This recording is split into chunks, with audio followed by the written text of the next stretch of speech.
Yeah, if you want I to think give it only to, two people, so maybe Pete and Christy. is it only two? I think I'm you can fine. do more than two. There's one host and Oh, infinite okay. co-hosts. So Yeah, why don't we do Christy definitely. And while we have you online, we need to, I want to do a share screen capability if we can. Can we do that for Terry Smith? Let's see. I can make the setting so that everyone, Great. all participants can do it. Great. Okay. Let's just do that then. All right. Yeah, you have everyone has sharing privileges. Okay, you should be all set. Okay, there we go. We've got 5 people on. And let's see, Ned should be joining us soon.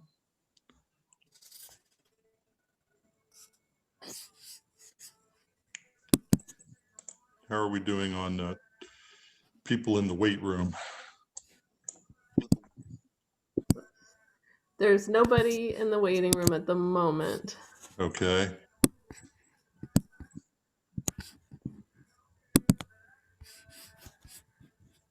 Okay. I'm going to text Ned real quick, just a reminder. I know Ned is probably in the middle of doing stuff here. It's a busy time here for him, I know. Absolutely. There we go. Well, let's go ahead and call the meeting to order then. And if Ned can join us, great.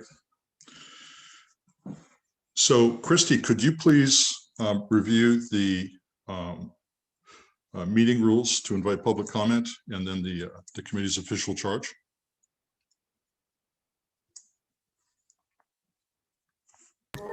Yeah, sorry. I'm dog sitting, so every now and then, oh my, sorry.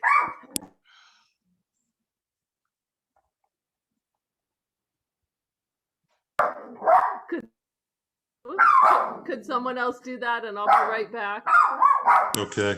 Rebecca, can you, do you have the committee charge in front of you? I can dig it up, but. I don't, but I can pull it up.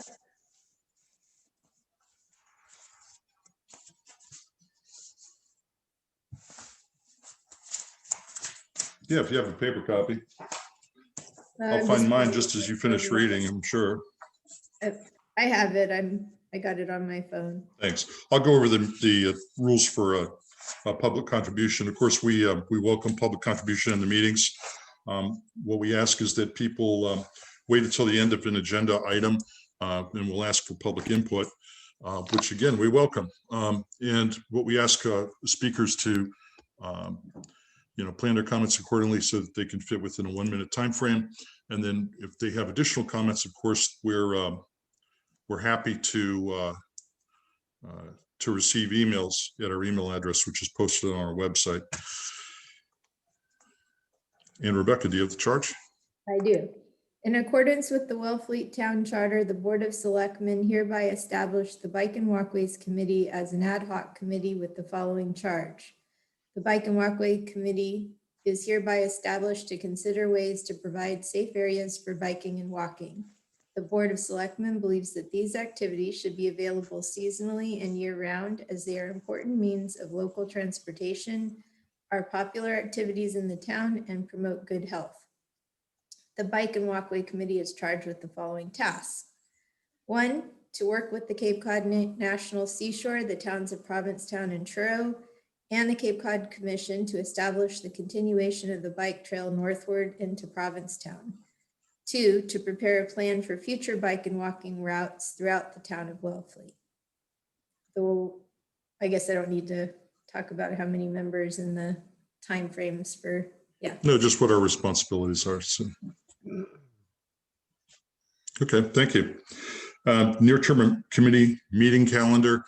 We're on bi-weekly meeting schedule with a couple of exceptions, but generally we've stuck to that schedule or had additional meetings. So we're I think our average is slightly greater than one every 2 weeks. Next meeting after today, though, for the committee is scheduled for Friday, May 21st, 10 a.m. And then we're continuing on that biweekly schedule. Okay, next is on the agenda. First of all, are there any inputs or thoughts on that, on what we've covered so far in administrative matters? If not, moving on to approval of the minutes. Christie has sent out a draft of the minutes. Do we have a motion to approve them as written? I move to approve the minutes. Second. Okay, all in favor of approving the minutes as written? Aye. Unanimous. Great. All right, moving on to bikeway analysis preparation. We have Terry Smith with us. Now, Terry is a Wellfleet resident who has is a geoscientist and hydrographer who uses ArcGIS in her professional work.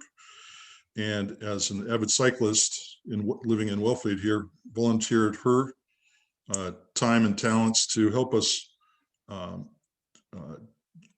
best use GIS as a tool in our study. And Terry's been working, putting the background together on a lot of this, and helped us work with contacts in the Cape Cod Commission and others. Terry, thanks for joining us this morning, and let me turn it over to you.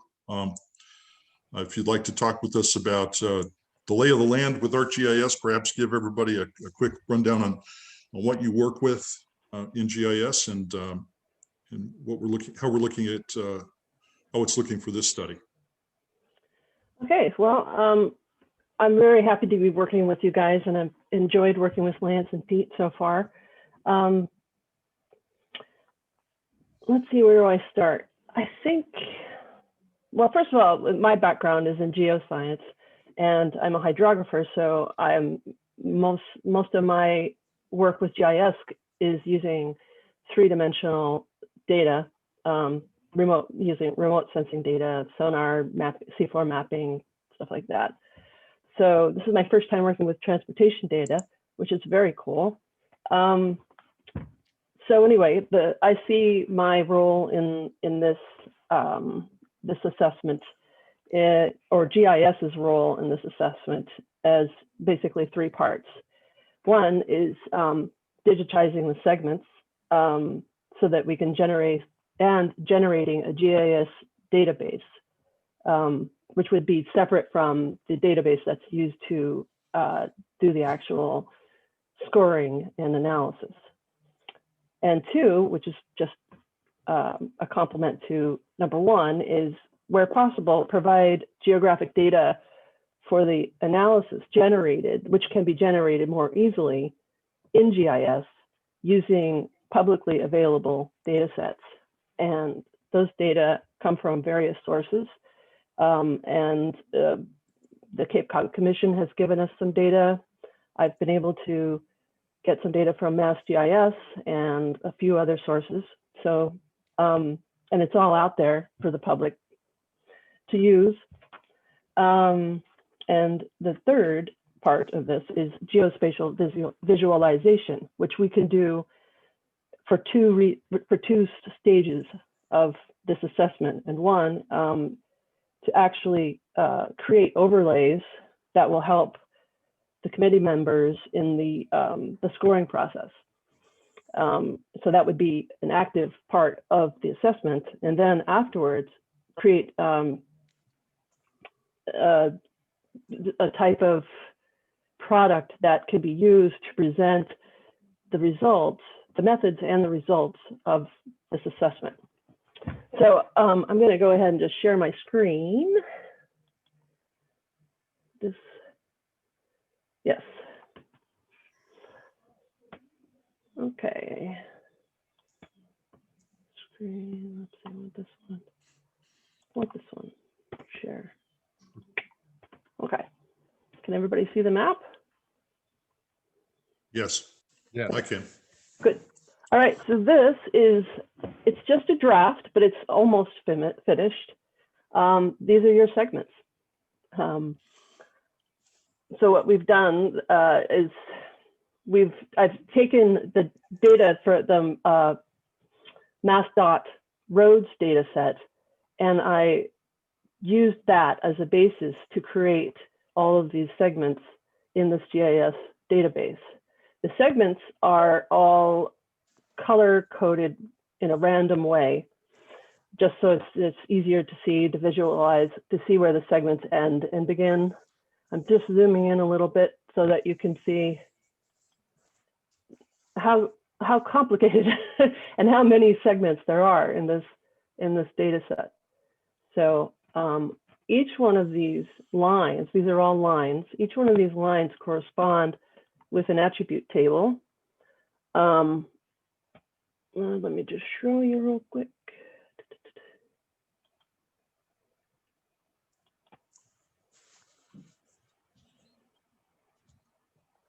An attribute table which can hold a lot of data. Now, the way I've organized this attribute table is going to be very different from how Lance and Pete end up organizing their final database. So I just want to make it clear that the GIS database is organized in a way that will help to help the geo processing that I will be doing. But basically, the great thing about GIS is that every single entry, let's take this line, every single entry in this database is associated with data. And it can be any kind of data. It could be something that's pulled from another data set, or it can, and this is actually, I don't really have anything in here, but just the thing I'm trying to show you is that with every X and Y, with every latitude and longitude, you can associate data with it, and it'll be recorded in a database, which is very cool, would be very, very helpful. So for your study. So one of the things that we can populate in the database is one of the easiest things is length in miles. And that's just an easy thing that can be generated almost automatically based just from the data layer that we're using. Let's see, what else can I show you? My computer's moving. I'm using a new, the latest in the GIS software, and for some reason it doesn't like my laptop. So I wanted to show you some of the really cool data layers that are available to us. But it just takes too long to load. So I will show you an example of an overlay. And this is showing Cape Cod National Seashore. So it's a very simple overlay. It's easy to load, but there are other types of data that are very comprehensive. For instance, this one right here, which I can't load, it won't load, but land cover and land use. So as you can see here, it breaks down, and this is partially taken from satellite data, and some of it's taken from other sources. But basically what it will do is just map out all the different types of land use. So for instance, down here, I don't know how well you can see this, but it could tell you whether or not you're in an evergreen forest, a grassland, shrubs, bare island, forested wetland. This is an example of something that that will be used as an overlay when you're doing your scoring process. Hey, Terry. Yeah. How recent and how complete is that? Are those overlays, those data layers? This is from 2016. And it's the most recent one that's available from MassGIS. That's good. It's pretty comprehensive. And it's 2016. A lot of the, what do I call, the resolution of this data set is probably more than what we actually need, especially since you guys are also going to be in the field and verifying all of the data that we have accumulated. Oh, another thing, I wanted to show the connectivity of our bike paths or our segments to the existing bike trails. Let's see if that's going to show up. Nope. Yeah, well, you see, yeah, to the south, you got the Cape Cod Rail Trail. And to the northeast, or excuse me, northwest, Here we go.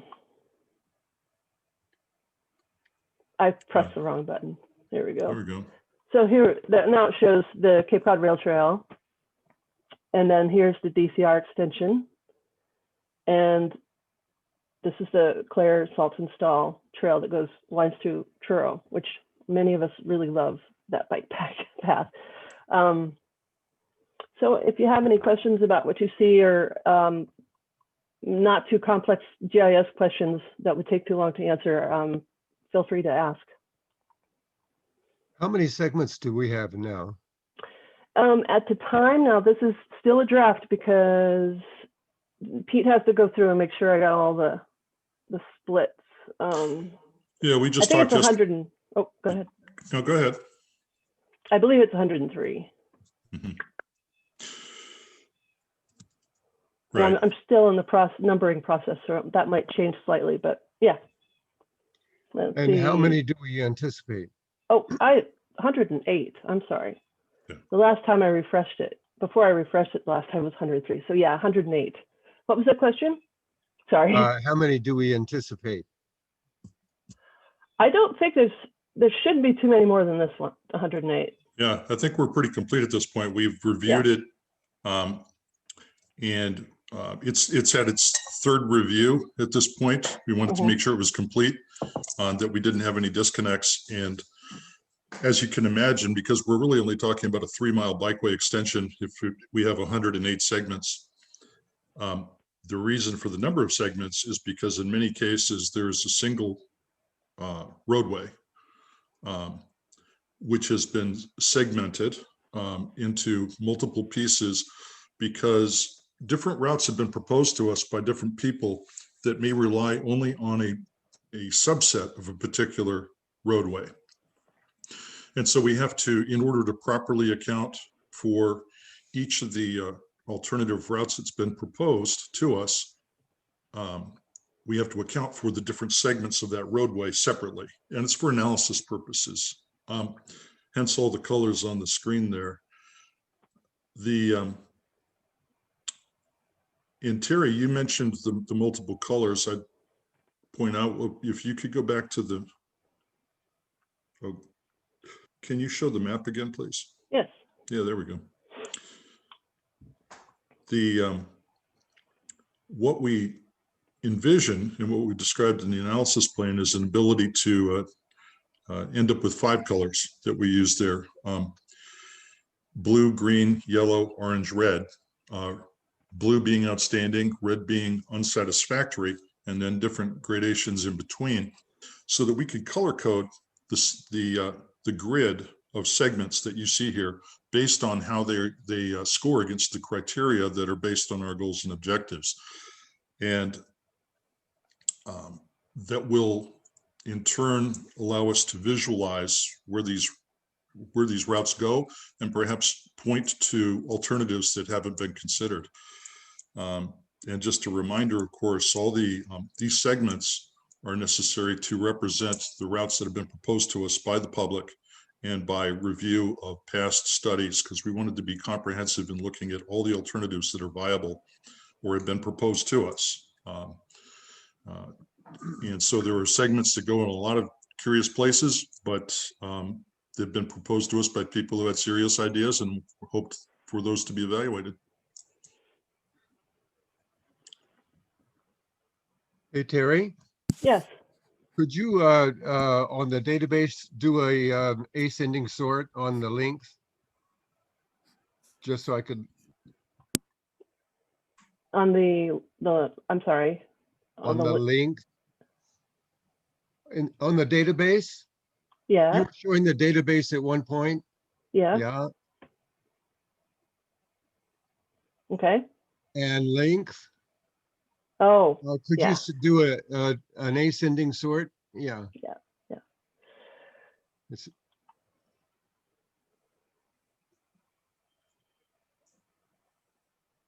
Okay. So Yeah. some I of get them it. are very short. Yeah. That's in miles if you can't see that. Okay, thanks. So 0.01 miles. Yeah, Yeah, I was going to do an average, 50 but feet. Yeah. well, the longest one is 3.68. Well, you know what? Some of these have to be updated. So don't take these seriously. What I was just doing before the meeting was I was finishing up on our edits, and so this column has to be updated every time you Mhm. you edit. So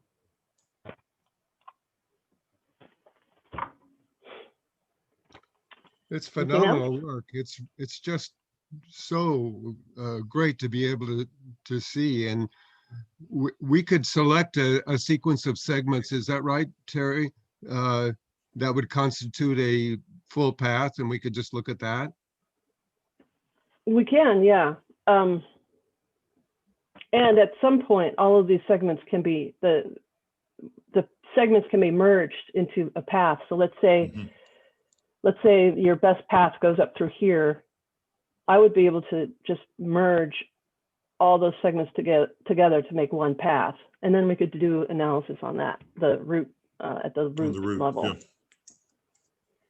Could it be done automatically? That is, if you were past a sequence of, say, start locations and end locations, that you could pass it to the system and it would stitch them together automatically? I would select them using one of the criteria in the columns, whatever made sense. Mhm. I got you. So once you guys get your scoring, your final scores for each segment, I can put them into this database, and then we can visualize what they look like, and mix and match, I guess. Mhm. Yeah. There's a certain amount of data to support our decisions that can be pulled out of GIS, basically extracted from the data layers that Terry's talked about, and will give us digital data automatically. And then that's one use for GIS. Another is as a visualization tool, so that we can observe what we're scoring. We can, through color coding, like I was saying about the 5 colors, blue, green, yellow, orange, red, we can see how different, what an outstanding set of segments looks like, what an excellent set, satisfactory, marginal, and unsatisfactory sets look like on the map, and stitch them together to form routes based on how well each segment scores. But then in addition, as we're out in the field and doing scoring, this is a good corroboration tool, so that as we're going through and we observe conditions in the field, we can come back to GIS and confirm that what we're looking at is in fact valid. So it really has 3 purposes there. Did I phrase that about right, Terry? You did? Perfect. I also was wondering, so first of all, Terry, this is awesome. Thank you. This is so beautiful, and just looks so useful. So I was also wondering, and not out of assessment, but just for our awareness, we could also look at, what are the segments that are in Wellfleet town-owned land? Or could we look at what segments are in National Seashore but don't pass by a pond? Like if we were able to see some of the categories that we have. I know we're going to assess everything equally, but I'm just so interested to see if there's, if we can put in, there's so many of our goals that are achievable that we can see in this system. Is that a premature idea, or can we do something like that? No, actually, that's one of the things that we've been working on a lot, is deciding, figuring out what works best in GIS and what's, so we have a pretty good list of what the tasks that we're going to perform in GIS. And yeah, I mean, the answer is the answer to the general answer to your question is, if we have the data, if we can attain the data from viable sources, then we can do it in GIS. And so far, with the Cape Cod Commission has been very generous with sharing the data that they've done in the past, and also a lot of this stuff is just available on some of the government, the state sites, websites. So yes, we could definitely, we have the ability to see whether a segment is in private property or town-owned property or national seashore. We could see, yeah, I think at some point, I think we should just come up with a list, and then Pete can just distribute it to everyone. That would be awesome. I'm so Yeah. curious to see that just pop out. Mhm. Be very cool. Yeah. And the multiple data layers that are available, I know due to technical constraints here, Terry's not showing all of them, but it's the visualization ability that ArcGIS can provide based on, I mean, you can locate, you can identify a lot of information visually. And of course, that's a great way for people to process information, is to see, the old picture's worth 1,000 words. It's very important. We're getting a lot of information, as Terry mentioned, with the help of the Cape Cod Commission. We've also talked to the National Seashore. They provide their data layer information to the Cape Cod Commission. However, we're having a feedback loop with them where we go back to the National Seashore to show them the data layers that we are using based on our coordination with the Commission, so that the Seashore can have a final say to ensure that we have captured their information correctly. And if they have anything that they want to add to what we're looking at here, the Seashore will have the ability to provide that to us independently. So yeah, powerful tool, captures a lot of data. So I just put up the wetlands data sets that I believe this one is either it's probably from Cape Cod Commission, but it's the same data set that you could get from MassGIS. Mhm. But this just is just one little sample of the type of data that we have. So it basically just identifies all these different types of wetlands and where they are. I also have one for vernal pools, which is really cool. So these little stars, they show where the vernal pools are, or potential vernal pools are. We can also do a buffer around the ponds. So if we want to make sure that the segments don't go within 100 feet of the pond, then we can do a buffer around that, and we can determine whether they do or not. And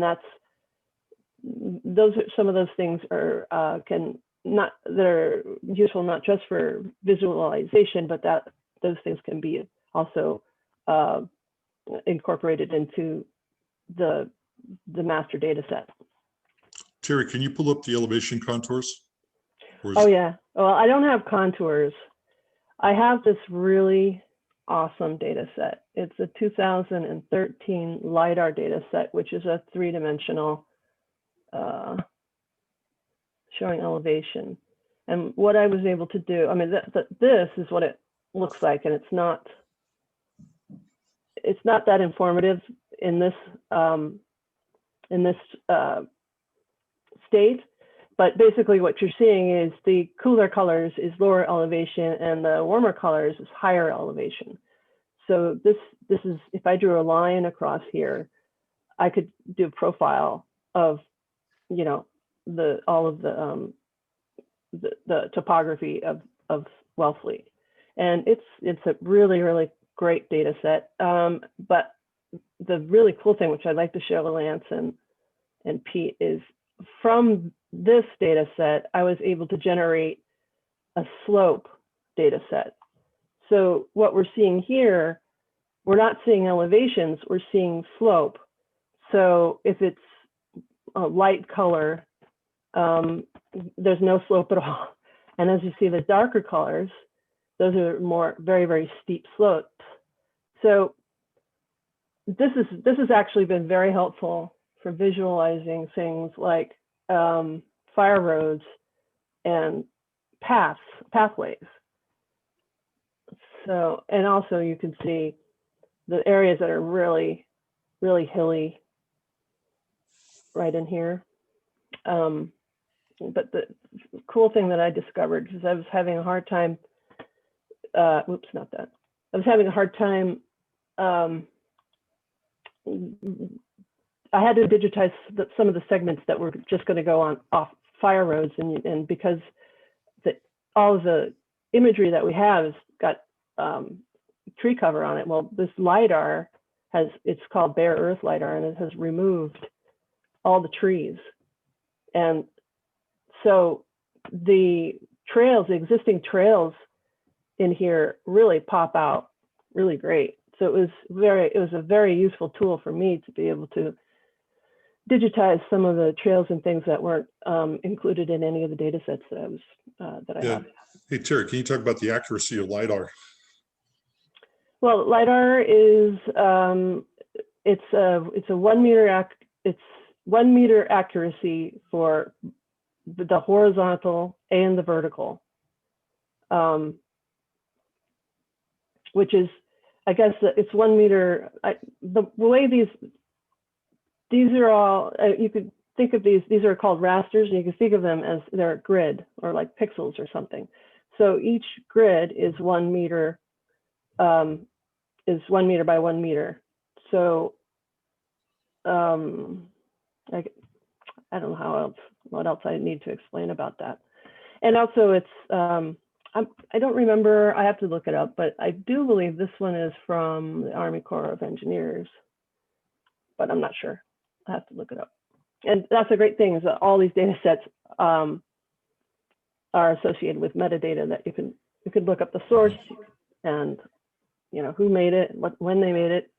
Very, very detailed metadata, especially with something like LiDAR. Hey, Terry, 2 questions. One, can you calculate rise per 100 feet? And the other question is, did I hear you say that you are discovering undocumented paths via this technique? That's great. I don't know if they're undocumented. It's just that a lot of them are just not in any of the databases that I found. Mm-hmm. So, yeah, I don't want to, maybe, you know, I don't know. See, this is the type of database that I have, and it's not complete. So that's what's available publicly. That's good. And can you calculate rise per 100 feet? You know. Yeah, I think, yes, I can. I don't know if I can limit it to 100 feet, but per segment, this slope, so there's 2 ways that you could create a slope data set, and one of it is showing rise over run, and the other one is showing, or percent rise, I'm sorry, percent rise, and the other one is showing degrees. So from that, I think we can extract it, Sure. but it would, on the segment level, it's something that I have to think about. Right.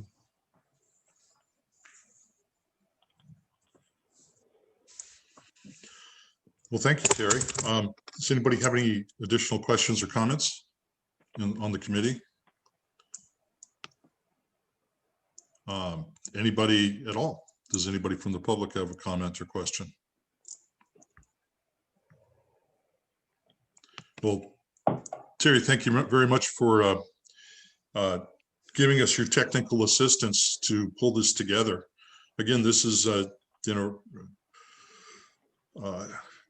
basically inputting all the segments that have been provided to us by the public on the pathways that they'd like us to consider. And great. Okay, well, we'll move on in the agenda then. Thank you so much, Terry. I'm really looking forward to playing around with that. It's awesome. Oh, one thing I did forget to mention is that the other thing that I'm working on right now is getting a GIS, a somewhat user-friendly GIS map up so that you guys can all have access to it online. So that we can individually kind of, we'll have it as a visualization tool. Yeah, you won't be able to do any you won't be able to edit it or change it in any way, but it'll be available to play around with, turn things off, turn them on. Cool. And yeah, a reason for that is we want to maintain configuration control overall. Terry spent so much of, she's donated so much of her own time and effort here to input the segments that we provided to her into this map, and has been working with us so we can make sure that the network of segments is complete. And again, thank you, Terry. Okay, moving on. The next item is lessons learned from the recent test segment analysis. So at the last meeting, we agreed we would we'd identify 3 test segments and then go out individually to score those against the criteria that we have in our analysis plan. Again, five goals that translate into 18 objectives that are then measurable using a total of 60 scoring criteria. And this was a good test, taught a lot of things, taking a look at the results of the test. And it was a great developmental test. And the difference there is when we say developmental test, it provides us information and it helps us further develop what it is we're doing. We saw where the rough spots in the road are and how to best address those. And analyzing the results that we had, let's see, Christy, could you put up? Yeah, I was just gonna say, that okay. slide? Okay, the lessons learned slide.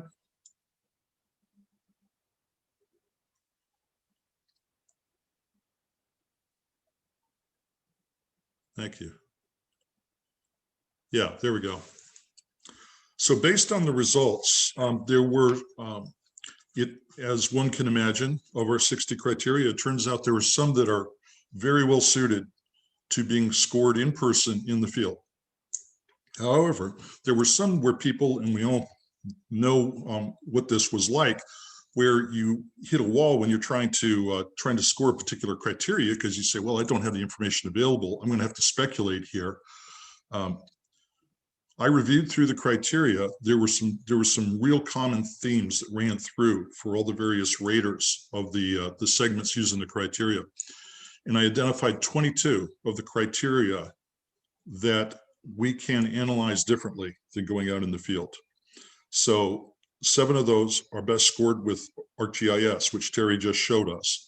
And I have included here what they are. That has to do with the location of rights of way, undeveloped land use, especially by the town, private land, because private land boundaries are not something you can visualize. In many cases, ArcGIS is essential, so we can look at where private land is. Wildlife areas are covered in some of the data layers that Terry was describing. Pond proximity. Obviously, there's a visual element of that, but if we want to actually measure how close we're coming to a particular water features, ArcGIS is going to give us incontestable data. Location of historic properties, those are actually documented in one of the data layers for Wellfleet in ArcGIS. That's going to be a much better source than on-scene observation. And then private property access, such as the issue we saw arise in South Wellfleet. In the interest of preventing those kinds of problems, ArcGIS provides a wealth of information. There are 5 of the criteria which require external agency input, and we've documented that in our criteria. So really to go out and try to, speculate about suitability of a particular segment for a particular criteria where we need an external agency to give us a thumbs up or down doesn't make sense. So we extract those 5 criteria out. They have to do with road traffic safety, road easement, which is our police department, road easements and town land purposes, DPW, protected building proximity and impact to the national seashore. These are 2 areas that in which we'd be coordinating with the national seashore. Now, so that goes over the criteria that are well suited for scoring at the segment level. In fact, they're intuitively obvious to score at that level. However, there are some, and we all saw this in the field, that were very difficult to score for a segment. They made sense for a route, but not for a segment. And I ran through all the criteria. It turns out there are 10 of those. And they relate to end-to-end path length. Say we have an alternative route, rather than, basically end-to-end path length automatically can be determined, as Terry showed, as we stitch together segments, the overall end-to-end path length will be immediately available. Terrain vistas, we have a criteria there that says that a route should have one or more vistas in order to score well. Well, that's something that we can note at a segment level, but if we're talking about over an entire route, then we're having to put together a number of different segment characteristics. That's the kind of thing, again, we can go to, where we need to look at the sum of the segments on a particular route. Public parking proximity. Again, when you have a number of segments in a particular route, most of them will have no public parking, but what you want to do is score public parking accordingly, sensibly, and that is at a route level, not at a segment level. End-to-end access to Wellfleet destinations. There are a number of holistic criteria that are included in our connectivity goals. And they have to do with end-to-end access to town destinations, convenient directness, balanced end-to-end connectivity, and network improvement potential. Again, those are things that would be very, there's not a good connection to scoring at the segment level, whereas you can score those at the route level much more effectively. I've talked with Terry about GIS capabilities, and Terry's given me the thumbs up that those 10 criteria that we could hold off until we're scoring at the route level, that those could be effectively scored using GIS. So that's 22 criteria that we can, by which we can reduce what we're looking at out in the field. And a total of 17 of those can be done using GIS. 5 of them require agency inputs. The remaining criteria, once those 22 are extracted, that accounts for the disconnects you saw in the field. If you were looking at something and saying, well, I just don't know. It was one of those 22 criteria. Because I looked through the results that everybody had on their score sheets. That gives us 38. Our scoring spread on those 38 is very close. And remember, we're on a learning curve here with the scoring. So I expect that the scoring spread is going to get even tighter on those. Where we had a wide range on any of them, it typically was where there were different individuals had made different assumptions. And I talked to some of you about some assumptions that you had, and that's an easy fix. And what I'm recommending is that for each of the segments, we'll just make sure we have a common set of understanding. Typically, a lot of it has to do with what route are we trying to visualize? What kind of bike path are we trying to visualize? Is it a two-way? In most cases, it's a separated bikeway of two-way traffic. There are a few cases where it's single direction next to a road, but very few. We can go through those on each of the segments, though, so that as we go out to score, we all have common assumptions. Another source of stress as we were doing the individual scoring for this test was that some criteria seemed to be not applicable for a particular segment. And talking with some of you, and as had been proposed initially, if we score, if a score comes across as NA, if it's scored as a 5, that's an appropriate thing to do, because typically our criteria are a measure of whether or not there is a detrimental issue on a particular criteria. Are we avoiding such and such problem? So if you look at a particular criteria, say it's avoiding impact to the national seashore, you're scoring a route that's on a major road that's outside the seashore. Well, you say, well, that's not applicable. That particular segment actually avoids the issue of impact to the national seashore. So by that definition, that would be scored as a 5. So if we're consistent in using that, I think it improves our scoring. Yes, Rebecca. I can't think of an example of what I did, but there were some where 5 means it's good. And I either did 1 or I was thinking it's not applicable, but having a 1 would be more appropriate as you analyze. Otherwise, the 5 would give it a good score where it was really bad, but I can't think of an example. So this is probably not a helpful comment, but I just remember thinking, Yeah. I guess I'll score it as a 1, even though it's not.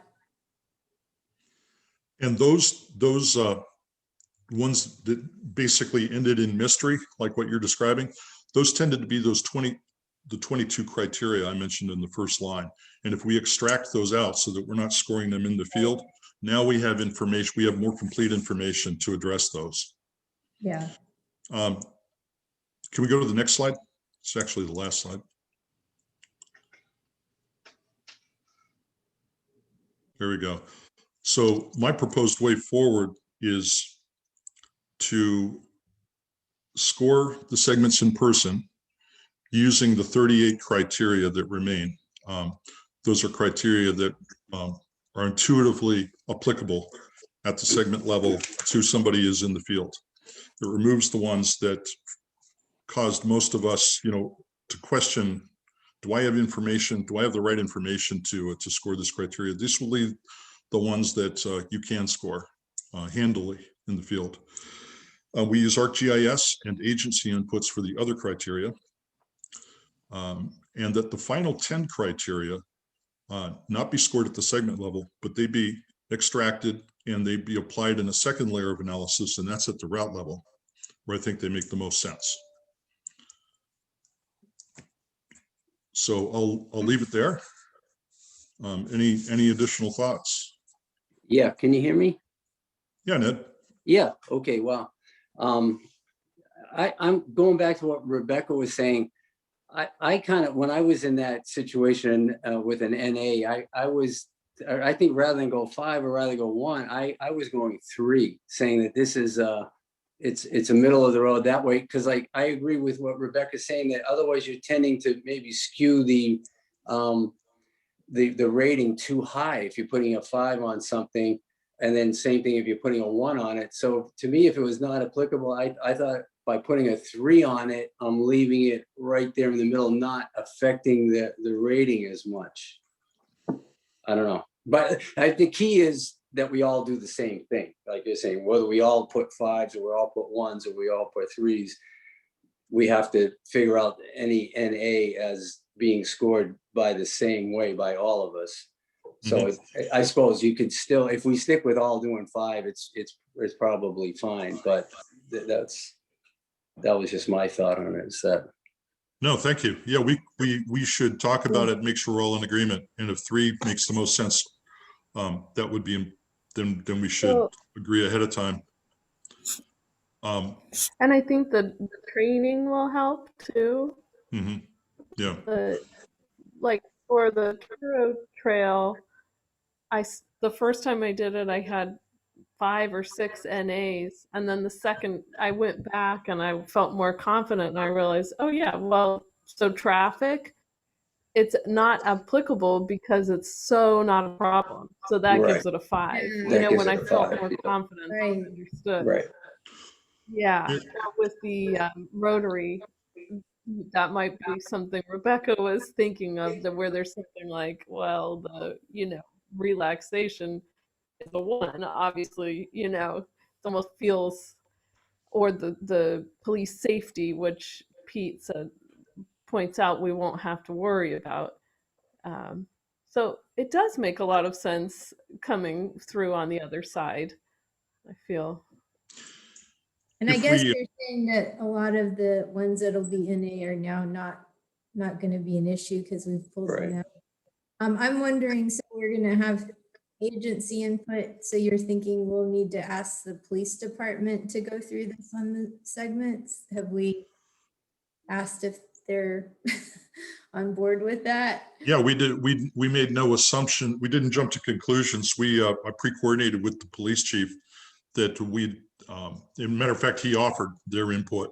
And That's he's right. offered that he would have an officer work with us if need be, depending on what we're asking for. And so I can very easily imagine sitting down with the police officer or Zooming and going through and say, okay, here are the segments that we're evaluating. Here are where they cross roads. Let's talk about intersection safety. What do we need to be concerned about here? And that's where we start getting inputs from them about, okay, here are your traffic safety hotspots in Wellfleet. These are the ones to avoid. Here are the routes that historically we have had no accidents on, things like that. So we'll get. Right, I totally forgot that he actually was on our meeting and offered to. The other thing is, as far as how to score an NA, most of the NAs will be removed because of if we extract these 22 criteria that are best measured otherwise in other ways, which leaves really the few that where you have to say, okay, there's the absence of this issue. Do I score it a 3? And yeah, there's a rationale for doing that. My thought is that scoring it a 5 gives the is the best way to denote absence of a detrimental issue. If we scored a 3, we're still giving a we're slightly punishing a segment because it doesn't have an issue present to grade. Whereas if we say, well, for instance, if you're on Long Pond Road within town boundaries, you're not impacting the seashore. To me, your seashore impact lack of seashore impact warrants a 5 rather than a 3. If we score town roads as having a 3 for impact of the seashore, it seems like perhaps that's dinging them because they're not in the seashore. So Here's an example. There was the criteria 1B3, wide enough for bypass at Vistas. And so if you score like for the rotary, there's no Vistas. And so it's not applicable, but if you put 5, it makes it sound like there's a Vista at the rotary and there's Right. wide enough to bypass. So that's one where I was like, well, I'd put a 1 before I put a 5, but it's really not applicable at all because there's no Vista. at vistas or areas of high scenic beauty or interest, the path has sufficient width to accommodate a stopping area at that point.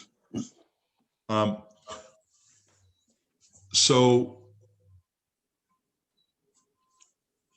that would make most sense. You're saying that in that case, we would need to rate it as it doesn't have a vista. Well, not only that, but this is about not if it had, because there's another one is there a Vista, but this is it wide enough to bypass the Vista or something? So That's right. if for the one where is there a Vista, I'd put 1 because there's not.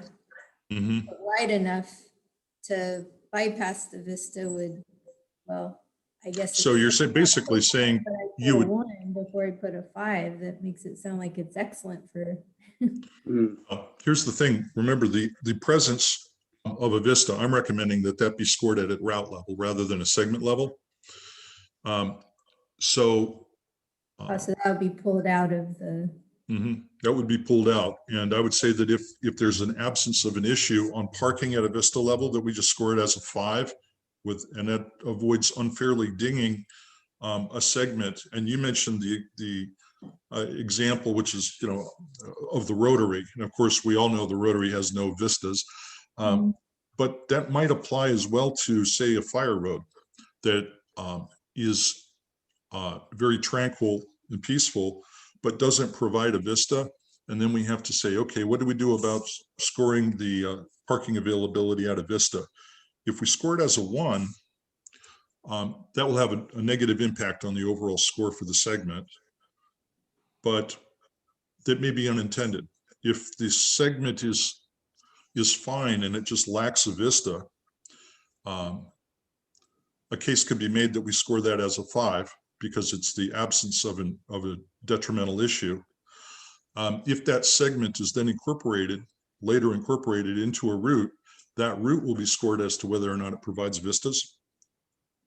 Yeah, but see, Peter, my thing is, again, by putting the 5 on that, you're just as you were saying, well, you don't want to bang it down by even a 3, but you're maybe falsely pushing something up to a 5 that doesn't necessarily warrant that, that's my issue with it. Again, like you said, most of these are going to be off the board anyway. They'll be in the root part of it, but in order to get the balance in the scoring, but again, I think it all comes down, it's just semantics really right now. It just comes, as long as we all score it the same way when that comes across, then it's fine, whether it's a 5, whether it's a 3, whether it's a 1, but we have to make sure we all are on the same page, I think is the key. Mm-hmm. And also, do any of these segments have vistas? I mean, maybe we should, because that seems to be the one that I kept thinking was not applicable. I wonder, you know what I'm saying? Do we have any that have vistas? Yeah, there are ones that have vistas. I mean, people have proposed routes along Ocean View Drive. And so there will be segments there that will have vistas. There actually are a couple that have been highlighted by the people who proposed them along utility rights of way, that there are high points where there are vistas. Now, there are also other considerations like angle of incline, but they say, well, once you get to the top of the hill, you have the spectacular view. So yeah, there are vistas on different segments. No, I think there's lots of vistas on different segments in the woods there. A vista doesn't have to be a lookout onto the ocean, either. Just to be in the middle of the national seashore, to me, that you're already, or if we're on the edge of the national seashore in those woods, that's pretty spectacular in its own way, Yeah, you're right. I think the word vista, I'm thinking on the top of an ocean cliff. Right. You're right. There's other definitions. It's the beauty of the Outer Cape that I think we kind of would be thinking of as a vista. It doesn't have to be the spectacular ocean view. Yeah. Well, Rebecca, you've raised an interesting point. I mean, I've been through a lot of these criteria carefully, but you have 1B3, which is at vistas or areas of high scenic beauty or interest, the path has sufficient width to accommodate a stopping area at that point in order to prevent collision with stopped users. So it's about width and stopping areas at vistas. If there isn't a vista on a segment, how do we score that criteria? And that's a real outlier criteria, but I guess that's the question. And does anybody have thoughts on that? We've talked about a few. Yeah, Lance. I don't know whether this is the right point, but I have some serious concerns with this approach, and I wanted to tell the community about them. And I don't want to interrupt this discussion, but so is this a good time to do that, or? Well, let's I want to hear what you have to say as far as alternatives. I think we're focused right now just on, we have a criteria here that is has a precondition described in it, and that is that an area has a vista, and how to apply a criteria to segments that do not have vistas if this one does. I don't think you can, and I don't think you should. So my feeling is that 38 criteria is too many to score by hand. By my estimate, that'll take 1,444 hours. There's about 30 hours per criteria. Okay, well, why don't we wait till the agenda item where we're going to discuss alternatives? We can close the discussion here on what I was proposing as a way forward. I would note 1B3 though, and we can come back to it if people would like. Perhaps that's a criteria if it's difficult to score by any means. If it could just be a case of it's not applicable and we perhaps should remove it as a criteria.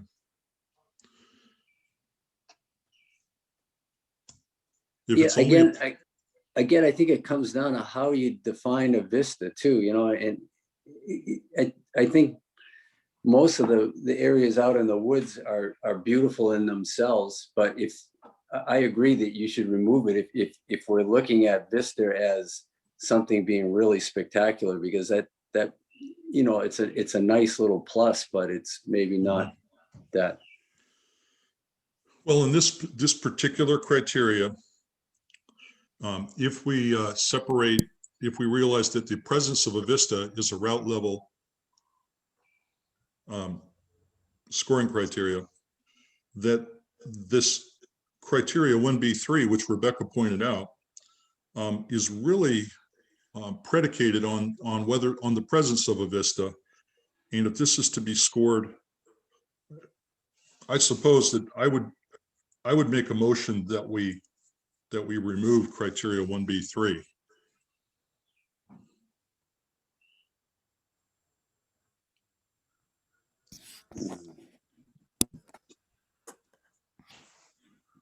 I feel like it's such a small detail when, if we're still discussing the larger picture, we may want to wait and hear what Lance has to say also.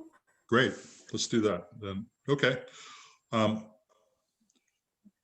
I think that, yeah, we'll need to come back because we want to make sure that we're including criteria that are meaningful in our assessment. And if this one, just based on discussion, is turning out not to be, then we perhaps want to remove it.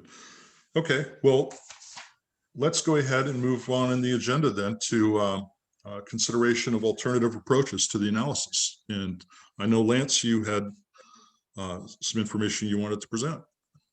Yes, please. Christy, if you could put up, I sent out some stuff earlier. I don't,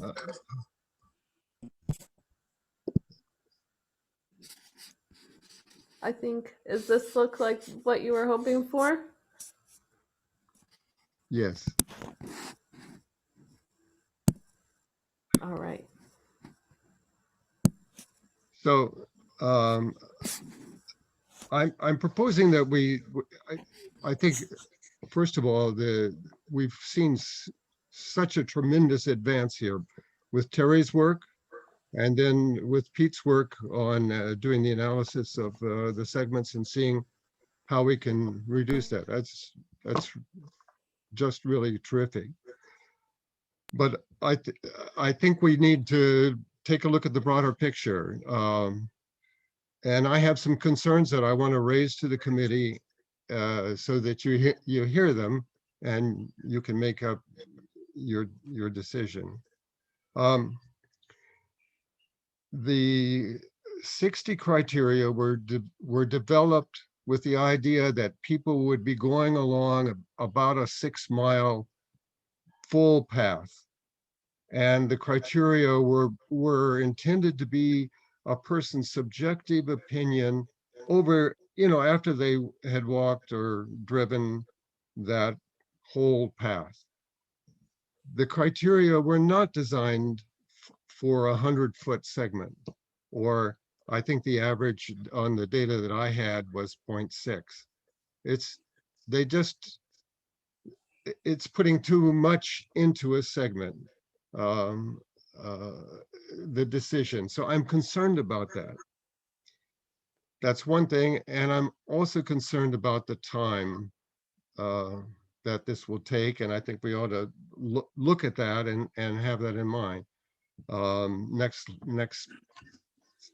slide. It's really a Excel thing. So if you can move that up, Christy, just go down to.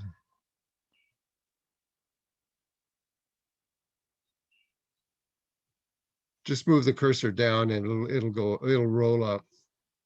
Yeah, there we go. Oh, okay, can you go back? No, up again. I My think there's a computer has delay. a delay here, so just there's a lag. Oh, I see.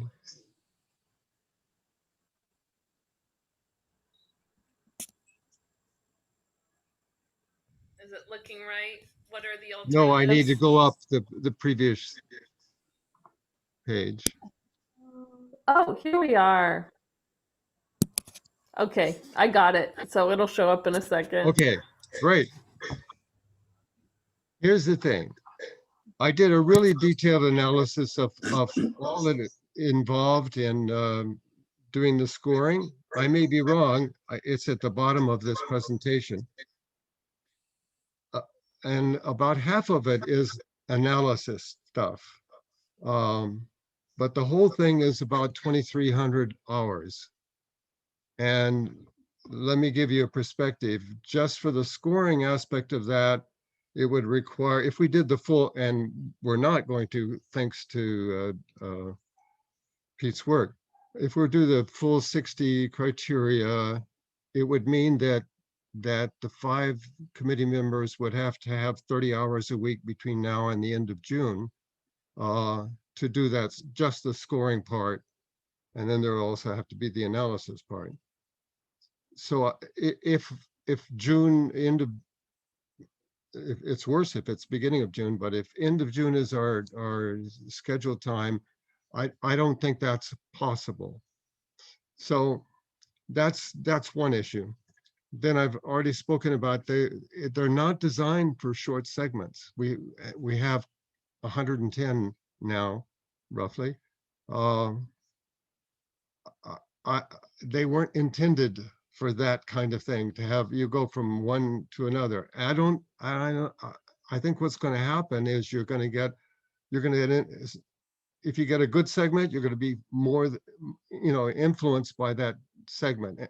If it's a half a mile, and you'll say, wow, this is great. I can imagine, this is good. But you may overrate it. If it has a bad feature, you'll penalize it more. I'm really worried about that. And then there's a point I have to bring up, which is when I wrote this, I actually thought I was going to have a lot of time to put in. Maybe I would have to pull back, but a lot of the analysis, I'm very up for doing it and creating everything. But I've just got an operation moved up on me to next week, and really strong advice that I should stop things. So I think in going forward, you have to consider that I'm unfortunately not going to be able to contribute. And so what I wanted to do, now we can go to the next page. If we could, Christy. I wanted to propose some ideas very much along the lines that Pete has suggested. So, and given the state of the GIS, I mean, that's huge. It looks so promising. I think on point 3 there that we need to reduce the number of human judgments. And part of the problem is if we have somebody coming in with a 2 on a segment and somebody with a 5, that's too wide a spread. It has to be resolved. And I think there's at least an 8% error rate on that.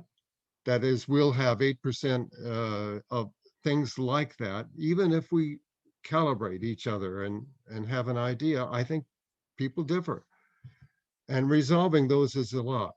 Second thing, there are errors that can occur that have to be considered. There are biases that are occurred. So I think it's generally problematic, and I would suggest to the committee that they consider every possible way, as Pete is doing, to reduce the number of criteria. If you went to 15, it would be 570 hours, my estimate. And that's doable. And I think, let me just say my best recommendation, seeing the state of Terry's work, is go from 38 to 15 by taking a stronger eraser and finding those that don't really apply. And you always can do the full evaluation on the final path, but get it down close to 15 by finding a metric about the criteria that will let you use GIS and or the getting out there and writing the segments. Many of the segments are on 3 north-south path. So you can go along and you can say, okay, I'm going to count this pass. I'm going to count curb cuts, and you do that per segment. And this pass, I'm going to count scenic views. And this pass, if you take that, you're essentially creating data layers that Terry can take and put in there, and you can then automatically grade your segments without having to have the scores. You'll say that you'll just decide ahead of time what it is. If we hit if we hit 8 curb cuts per 50 feet, that's a 1. Now that kind of decision can be made a lot easier, and getting the curb cuts can be also implemented that way, and it contributes to the database. So without going in any further, really, there's no sense of it because I won't be able to do this. I would advise trying to get to around 15, apply, or even fewer, because the segments, I don't think they really, unless you take the criteria and find quantitative measures that you can apply to the criteria and say, okay, on this half mile, on this 100-foot section, we found 2 curb cuts. What does that mean if it were a bigger?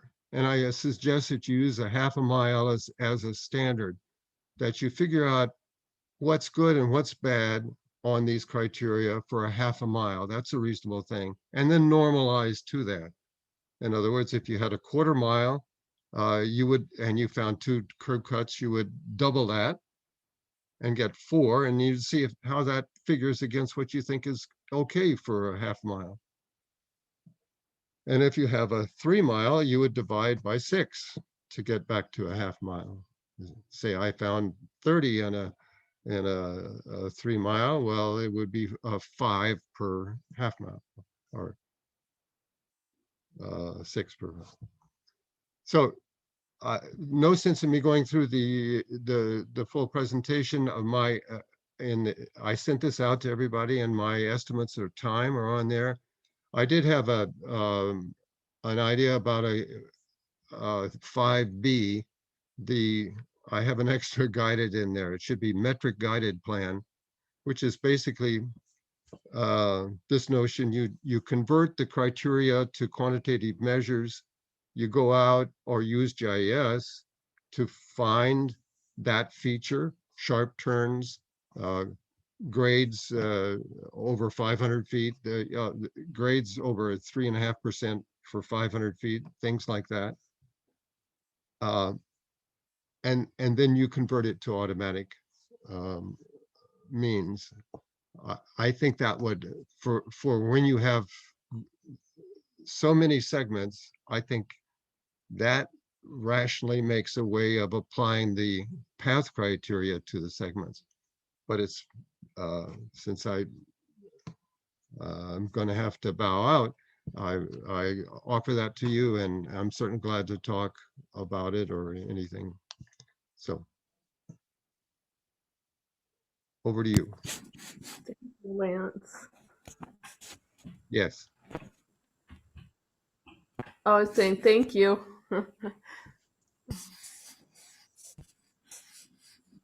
My internet seems unstable. Can you guys hear me all right? Yeah, I can hear you. Yep. Well, um, I had these thoughts when I was looking at the GIS, but I wanted to hear everything through. And also, I have to say, Pete, when you said we have all the segments, every pathway that has been recommended to us is inputted. I love that. I always love hearing that we're taking every pathway. We, as a committee, have not put any suggestions in. We're openly and wholeheartedly looking at everything that the town has suggested, town members. Mhm.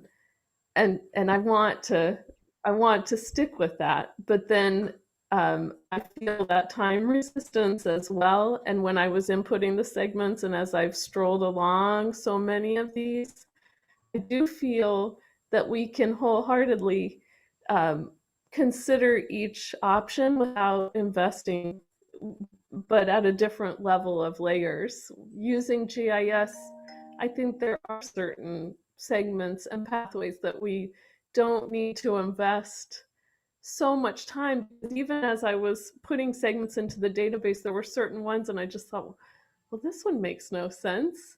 I know that.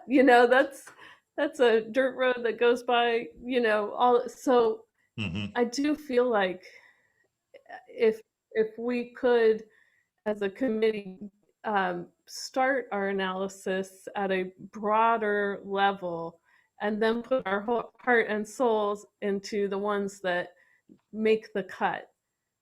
I just wonder if that feels, and I know that it doesn't, well, anyway, what do you guys think about that idea? And that's kind of what you're proposing too, Lance. Is that Yeah. true? Yes. Yeah, I agree. I think there are some that we just know intuitively without, going through and rating everything, that it's not possible. And I thought that we were going to kind of do that. We're calling it I forgot that, like a deal killer. They would have one. So I wonder if there isn't a way to remove those so that we don't have all that extra work to do. And I also wonder if we can't sort of divide and conquer, and not all do all of it and divide it up.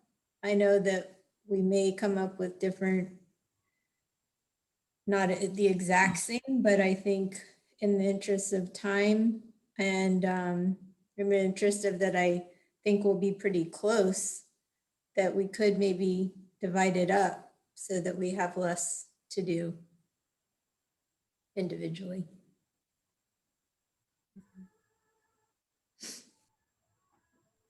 And we could even pair up if we know that we're only going to have two people assess. We could, instead of saying going all five or only one, we could have 2 to 3 people doing it per path, so that there would be that in between answer.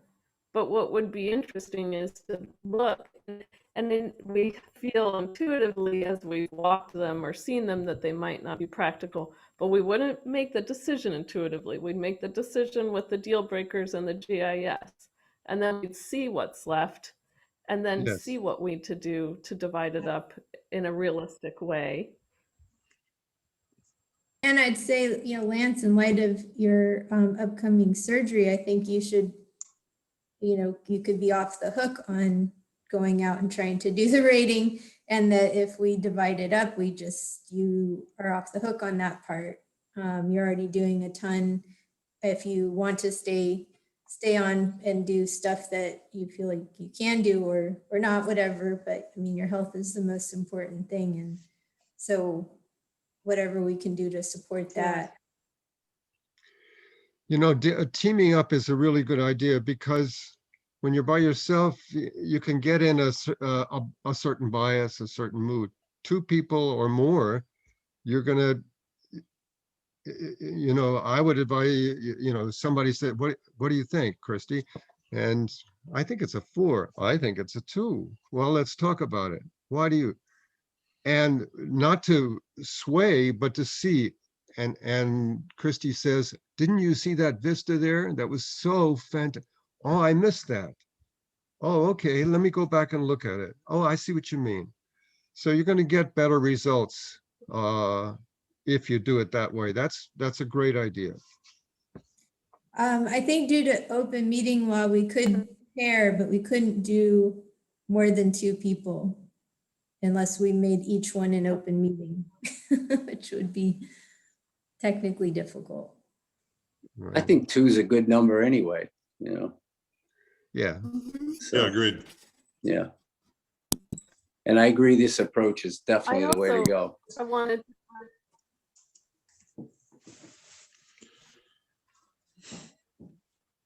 I was going to add also, I had a afterthought about the criteria about vistas and if there's room. And one way I looked at it, I realized when I was out in the field, is thinking about if there are no vistas, that's actually not a deal breaker. Is there room to create a space to relax?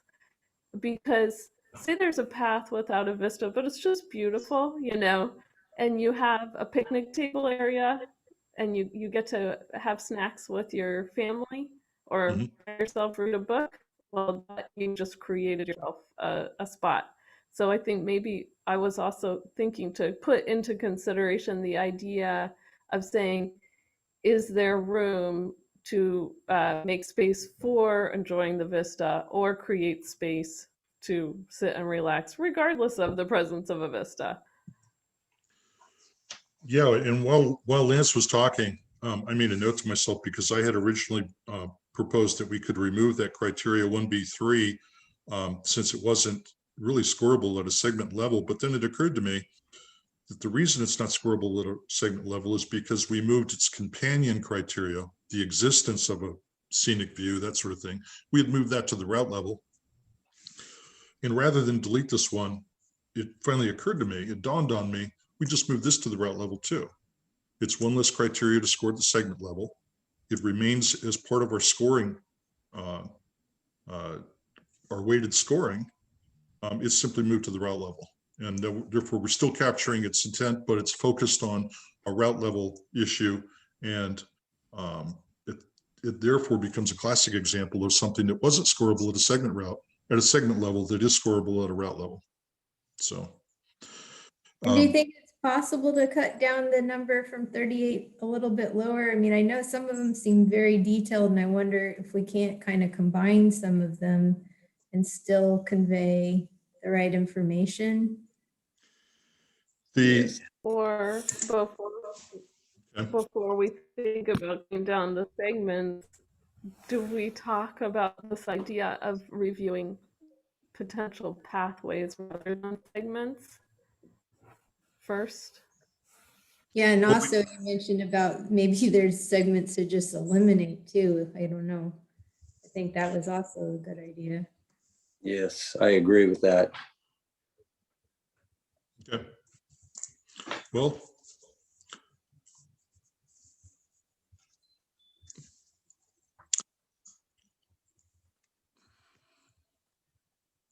Can I weigh in on Could this a be little a- bit? Oh, Yes. hello? Yes. You could take that down. Yeah. Oh, something is wrong with my internet. We can hear you, But Terry. we can hear you. Okay. Yeah. All right.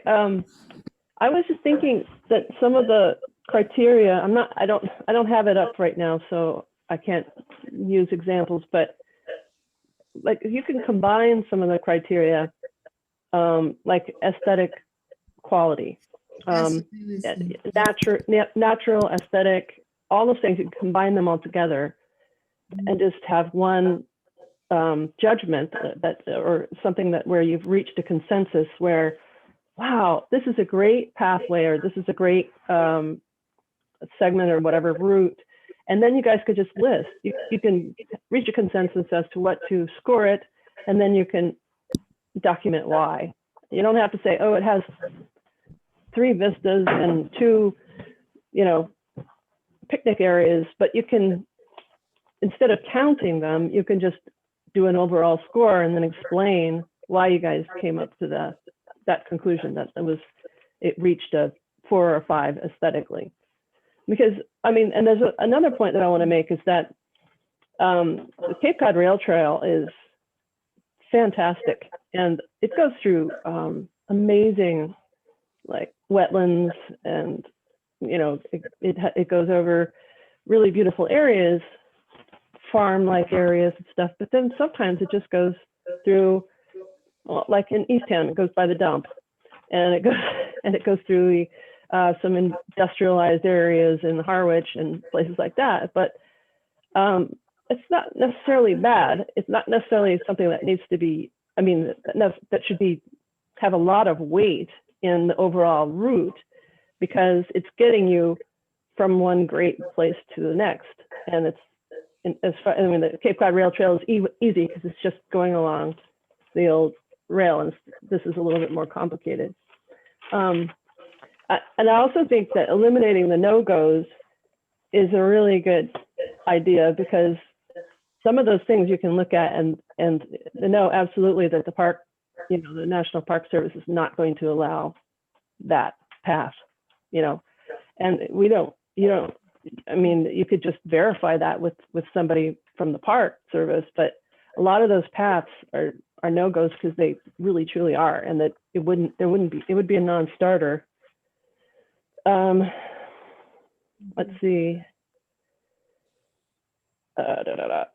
Oh, and so if it's necessary to have all those very, very short segments, like less than a mile or less than half a mile or whatever, or even if there are segments that are they're just, there's not really much that you can score, like it doesn't really have, it's a, what did you call it? It's an NA because, it's not applicable. Why don't some of those segments just take them out of the scoring process and call them connectors? Because that's what most of them are. They're connectors. They've been split because there are different segments that are intersecting them. And I think we could kind of go through those and just put those aside and just call them connectors and don't try to score them. And I do like the idea of reducing the number of segments, if that works, and trying to really figure out what we can do with the GIS. I think the stuff that's qualitative we can't do in GIS, but and I think we've already established that. But we can, Pete and I and maybe Lance, if you can, but we could keep going through this and eliminating some of the work that has to be done manually. And that's all I have to say. Well, the manual work after the GIS, it sounds like it's more the human judgments about aesthetics and a user experience kind of things. Yeah, Is that right? Yeah, that's how I see it. One thing if I could say, one thing that you could do is to list, put on a map a point for everything that you think is worth looking at. This is a great vista on this road, so put a dot there of that vista, and then you have a designated vista areas, designated scenic areas. You have a group of these. If people agree on that, then many of the criteria are saying, gee, if you can see if a path has these, it's good. It's a way of automating it. You go out, you look, you put it on a map, you maybe you're even able to give more information where it is on that segment or whatever, and then it can be given to Terry, and it can be entered, and we can say paths that have automatically, we could then count the number of times that goes.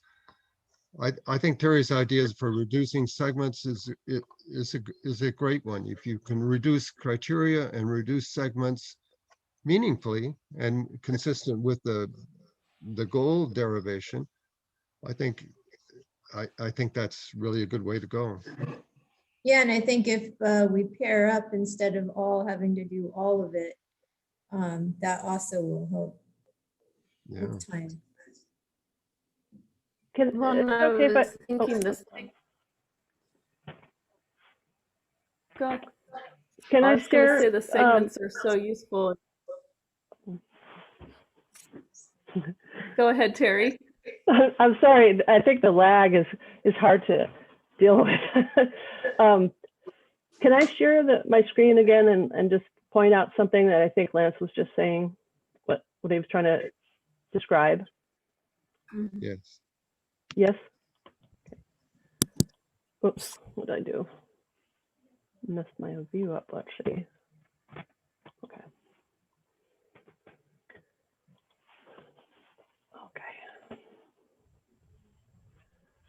Okay, so some of this stuff, you can see everything, right? Yeah. Yes. Okay. Some of this stuff actually can be done on GIS. Let's just by looking at the aerials. So, and this is, we actually have, I have 2019, or the 2019 aerials are available. So what I mean aerial, this aerial photography. So you can easily, one thing that you might want to consider is you can just visually go through these segments in GIS, or you can even do it in Google Earth, which is also GIS. And just look at, you can do some judgment, just by saying, okay, this segment is going through woods, a fire road, and we know that's going to be aesthetically pleasing. Some of the quantitative stuff. Or like, I think what Lance was saying was you can use GIS and just look at the aerial photo and pick some areas that you think might be really, really pleasant areas to go through. And conversely, you could also pick areas that aren't all that pleasant. For instance, along the power lines, a lot of that is just, sand dunes and, whatever. But I mean, does that make sense? I mean, what you can do is you can use the aerial photography to pick out areas or make a judgment about a segment that's a qualitative judgment just by looking at it in GIS without necessarily having to go there. Yeah, that'd be good. Yeah, well, that's an example of how GIS is a great visualization tool. Maybe we could use the GIS It's to, also am I there? We Yeah. could do it, make it, we could, to divide it up to our groups of two, even by looking on the GIS, we could say, all right, how about this sector here? Ned and Peter work on this corridor here. Christy and Rebecca work on, again, but using the GIS gives you that really good overview of what we want to do to get the general corridors that we can then each work on and start breaking it down to a more manageable overall.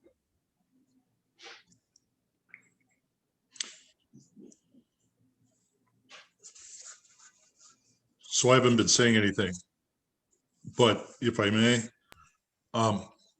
108 segments sounds like a lot. Mostly they're broken up for analytical purposes. There are probably 20 to 25 actual throughways that need to be evaluated. It's just that they're broken into segments because that made sense in order to measure distance for particular routes, that sort of thing. So I really think the scoring job is not going to be as large as it sounds. Um, I believe it's important to be comprehensive in what we're looking at, and it's a one and done. We go out, we review these segments, and we're done. And if we include all of the segments that comprise the routes that have been proposed to us, nobody can ever claim that we played favorites. We're never having to explain why we didn't, why we failed to score somebody's pet proposal. If we score all the segments, we let the scores speak for themselves. They live or die by their score, the proposals that have been made. We may not like some of the proposals, but I believe it's incumbent on us to score them so that the answers can speak for themselves. And that's part of having a high integrity analysis. And by integrity, I don't mean honesty, obviously, but integrity in the sense of consistent adherence to stated principles. And we've said that we're going to be comprehensive and we're going to be objective. And we want a rigorous study, which means that we can analyze the routes using a large number of various combinations of factors, whether it's safety, connectivity, user experience, that sort of thing. We have a lot of room to do that. I agree that several of the criteria seem redundant. I initially was an advocate for having a smaller number of criteria that would be applicable to a broad set of goals. And Lance set me straight and said, we need to have criteria that descend from the objectives, which then in turn descend from our goals. So we have goals that are subdivided into objectives, and the measurable elements of those objectives are defined as the segments. And Lance did an incredible job defining those very detailed criteria. If those criteria are taken and looked at as a list of criteria, it looks like, well, several of them are redundant and therefore unnecessary. But when you consider it in terms of a computational analysis, they're necessary because they support the objective they're written under, which in turn supports the goal that they're written under. They end up sounding the same across the various goals. But remember, the key is that we're scoring how a particular path or segment supports a particular goal. What it translates into is not that they're a complicated set of, well, I have to score the beauty of a route 3 different times, that sort of thing. What on part of our scoring learning curve is you recognize after about the 5th segment, you say, based on what I'm seeing here, I can now score these criteria, these 3 at once. And so that processor at the top of your shoulders basically starts to develop patterns of thinking where you recognize that there are criteria that are related to each other. And all of a sudden, your scoring becomes very systematic and more rapid and reliable, because you recognize what good looks like across a number of criteria with one observation. At any rate, my recommendation is that we need to be as complete as possible in the analysis, so that it's strong, so that it's incontestable, and so that we've included all the proposals that we've received. And that, again, as I described, the criteria, it's not that the criteria are that different from each other, but rather the way that they support the objectives which are under the goals and ultimately lead to a computational score, a numerical score for each proposal.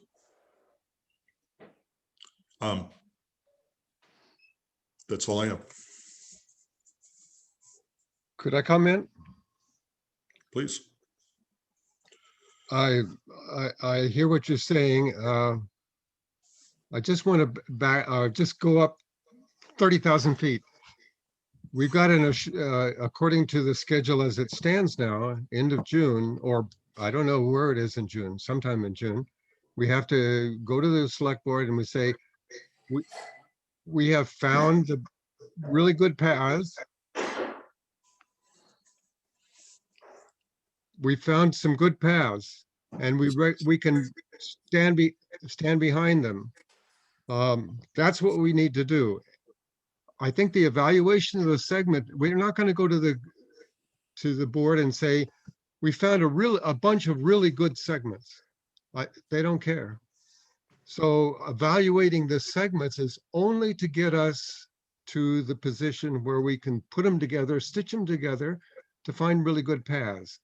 Mhm. Paths need to be evaluated. Absolutely. I agree with that. But I don't feel that I think we know enough with what we have and what GIS has to do three things: to triage, to find the very best segments. Oh my gosh. And they don't have any problems. You know, no minuses, lots of pluses. And to find the really bad segments and get rid of those. I would say don't evaluate the short ones because you are going to have to connect, but that anybody can stand 500 feet of something. So I'm saying evaluate your segments from the point of view of what you know about them, what you get from Terry's work to get the best segments, and then start playing around with your stitching together to find the best routes. Find a good route and say, except for that part there, that middle segment, and then find a way to solve that. That's my recommendation. Let's not lose sight in focusing on scoring the segments. And I really do ask if you would take a look at my timing estimates. I think scoring is very complicated. It's full of biases that have to be detected and corrected and resolved. There can be errors in there. You have to verify some. I think if we shifted to focusing our time on using GIS to put together paths, and then you evaluate the paths, maybe 10 paths. And furthermore, I want to say one more. That's 25 paths that have been recommended. I do not think we should do the full evaluation on. Many of those paths have negatives that you can eliminate them right away. Many of them have, you can estimate what the score will be, and you can say they're not going to go down there. You can say many things about them without committing to a full evaluation. Only the top ones, I think, should you consider doing. Thank you. I think that sounds great, Lance. I'm with you there. Maybe more of a get the basic corridors together and then put the segments that will best fit those corridors. And there's some segments, I agree, that we don't just throw them out. We can give them some consideration, but I think there are some obvious ones that can be pretty quickly removed from the list, I would think.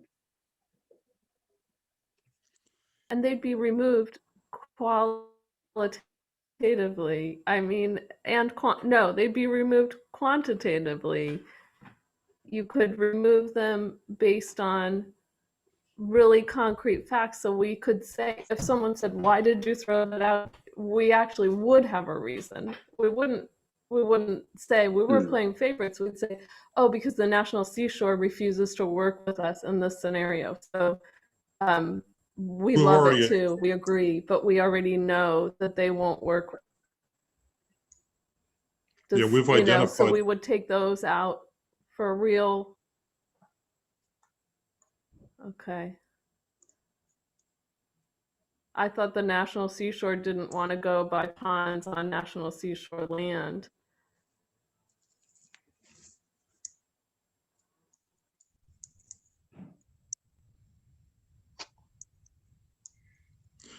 So we have we have the idea, the concept of fatal flaws is built into the analysis. And that is that when we approach the seashore with segments as part of the proposed routes, and we say, okay, here's a proposed route, tell us which segments we need to avoid. if they pick 5 of the segments that need to be avoided, then they have fatal flaws. They've been refused by the seashore. In the same vein, if the DPW says these segments are cannot be used because they cross a particular area that the town has plans for, I mean, that would be another case. If we have a segment that passes near a high traffic zone, that would be one where the police could have a veto. So that idea exists already. How much work do we save by not scoring 5 segments? I understand Lance's time projection of how long it's going to take to do this study. I was going to, if we agreed that we were going to do this, I was going to go out and score all the segments tomorrow. I mean, I know I've been out on the segments already. I've walked or driven almost every segment. It's easy enough to grab a cup of coffee, go out tomorrow morning and begin scoring. Scoring the test segments taught me a lot about the criteria. Now we're looking, instead of 60 criteria, we're reducing that number by 22. I can go out and score the full list of segments, and I'm confident I can do that fairly quickly. And as far as human error, I think it reduces with experience of scoring. I think that there are advantages to human-centered analysis that we don't want to lose by overly automating what we're trying to do here. There are advantages that include contextual evidence when you go out on scene, things that won't necessarily be available on a map. There is something called accumulation of weak evidence, which is essentially you go out and think of intuition. That's really what it speaks to. The idea that you may not have an indicator of something until you go out and you synthesize a lot of weak indicators that there might be a problem, and you realize, wait a minute, we do have a problem here. It may not be evident in an overhead map. Now, I've been an advocate for using GIS, a strong advocate, and I think we should use it to its fullest extent. But we also have to recognize that in order to develop it, to completely change our analysis plan and to develop automated procedures in GIS or selective procedures that are GIS based, that's a change to our analysis plan. It's going to require a schedule delay on the analysis. So I don't know that that's going to help us reach our June target. Yes, Rebecca. I thought earlier you said we are using the GIS already. We are. I'm an advocate of it. I'm concerned that we need to move ahead with our study as it's currently, our analysis as it's planned. That we save little. Add more GIS. I guess in this discussion today, it sounded like we were maybe proposing adding more GIS, and you're saying that would be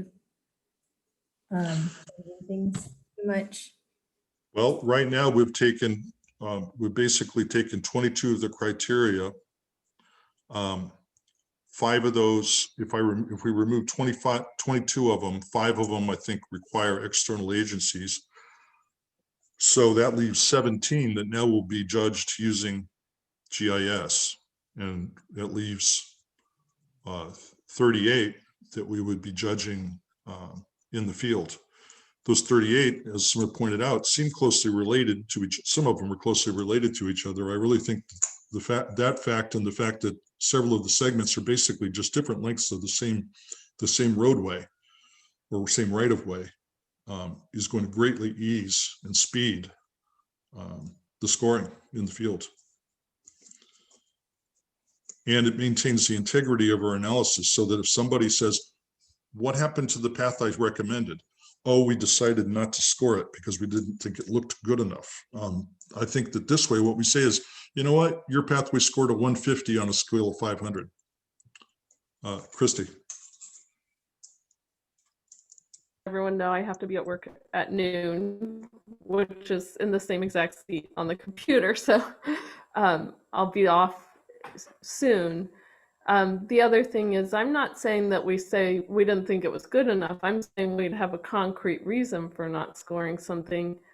I also think if we're looking at things at the pathway level, that if we talk to the DPW, the National Seashore, and the police, it wouldn't give us 5 less segments. It would give us a lot less segments because there'd be no pathway without certain critical segments. So it would, I don't think it would save us 5 segments. I think it would save us 3 entire pathways because, you know, so I just wanted to put that back on the table just as a clarification. Well, we could always go, say, to the seashore. Now that we have the map constructed that Terry showed us, we could always go to, at this point, to the seashore and to DPW and to the police and say, here are the segments we're considering as part of the alternatives. Are there any here that you would veto? And get their inputs. And if the seashore says you can't use this one, then clearly, if that's not available, that would not support a particular route. I agree. I mean, we could do that ahead of time. We had talked about going to do that with them, but at the same time, as time moves on here, we also talked about scoring the segments that have been proposed. And I'm not sure that it's a deal breaker whether we do one first or the other, except that if we score them first and then we go to the seashore and they say, and we say, here are the scores for the segments, and we have a fatal flaw that was noted by the seashore, we have a comprehensive scoring of all the segments. So we could do it either way. So there Do are we 2 still things. try to team up on this There are segments? so many. I think we do team up on it. I think there are a lot of advantages. Lance talked about some of them. It will greatly reduce uncertainty. I think data uncertainty, and we'll make sure we have clearer understanding of the assumptions that go into the segments.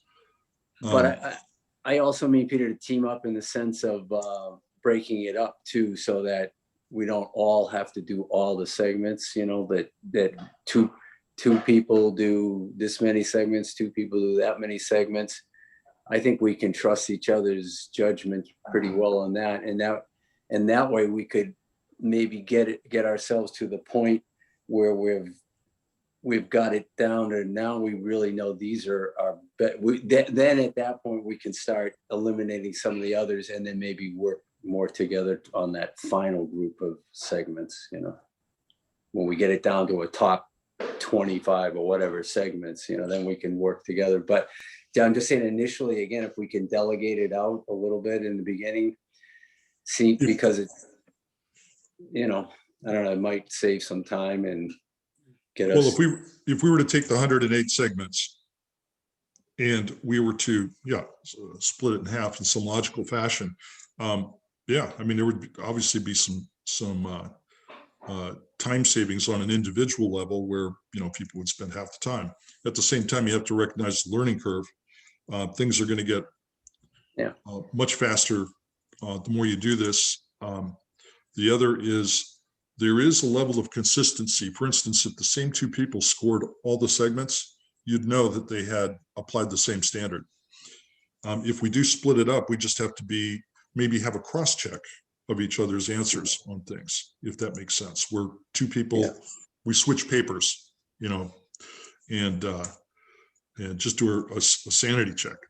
But yeah, if you wanted to try splitting it up, I mean, it's going to go much faster, but it will remain comprehensive that way. And I'd rather have more data on this stuff than less. Again, our analysis plan is one in which you have a problem decomposition. It's very disciplined, going from goals to objectives to criteria. And that's a highly disciplined approach and really makes the study incontestable. And if there was any hint of partiality, that would really, I think, impair what we're doing here, because we're trying to be objective. And if we demonstrate that we've made every effort to remain objective and impartial, I think that'll be a real selling point for what we're trying to do. AP, Yeah. question. Christie's got to go soon. I wonder if we shouldn't take a vote on something, your way forward, say, as you propose, while she's here, so that the full committee can. So, okay. I make a motion to divide it in half and go in pairs doing half. And if somebody wants to do all of them, if we find, oh, this actually went pretty fast, I can squeeze in doing the others that weren't part of my homework assignment, then that'll just be more information to add to the mix. But at least that way, people won't feel so overwhelmed, and it might feel more doable to pair up and just do 50 segments. So that's my motion. Second. Also, I'm looking, oh. I feel like there were some recommendations from Lance's where we could do some kind of a combination. I still feel that idea of, I'm looking, let me just share this again. So, the idea of spending time elaborating the big pluses and big minuses and fatal flaw criteria to eliminate unacceptable segments before we evaluate them. If there was some way to do a combination of Pete's recommendations and Lance's recommendations so that it was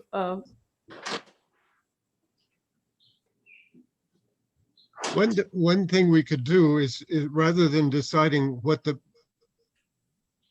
do we want to, if we don't, rather than deciding what elements of the thing we want to do together, we could vote on the current plan and say, shall we keep that as it stands, which calls for the full evaluation at 38 criteria for the 108 criteria for the 108 segments. I think that's your current plan, Pete, isn't it?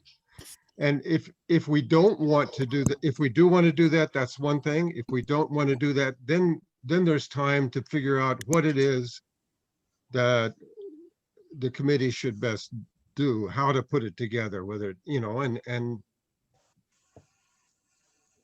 describe.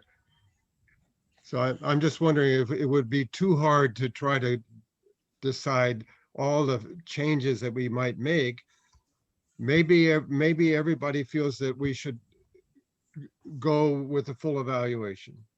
But I think if we didn't, then we could say, well, the next thing to do then is to decide and how to go forward.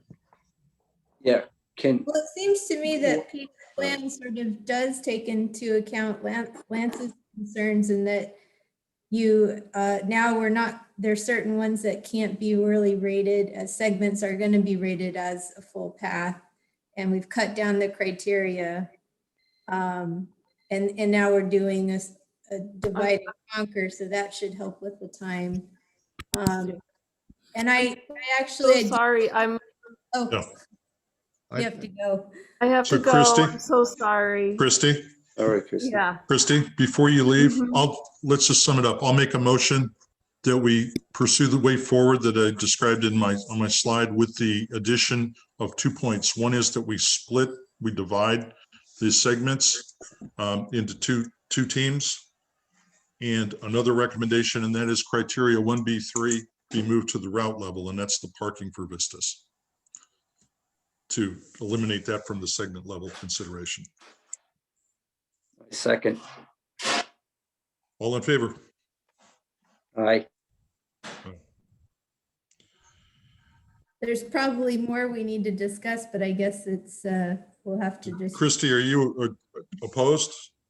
Are there any opposed? I'm opposed.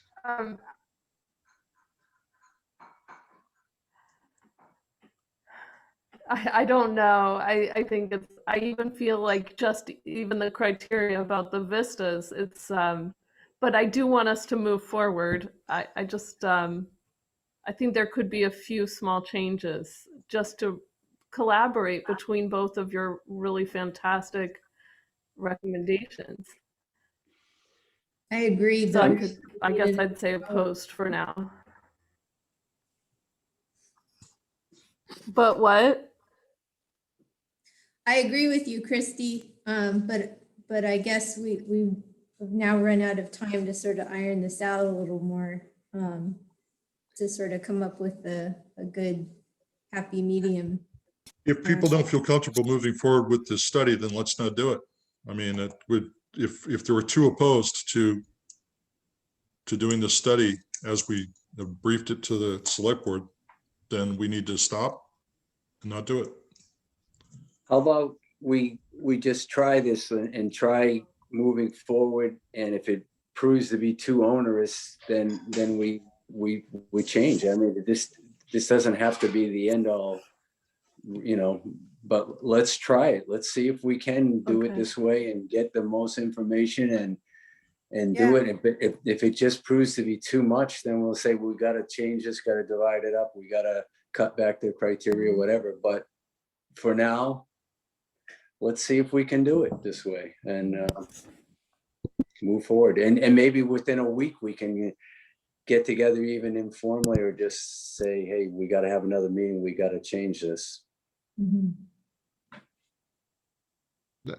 I'd like to, I think, I understand that, Ned, I but thi- I think that it could play out a long time. You just don't know yet. And people could Mm. argue, well, let's do a few more. I just worry about that. I understand what you're saying. I guess my feeling is that the present approach as it could be improved. And there are ideas out there that it's too hard to do right in this short time. So my negative vote means I think we really ought to take account of the ideas that are on the table. They've been put up by, you know, everyone has put them up. And we see if we can't come up with a plan that's modified and we're happy with.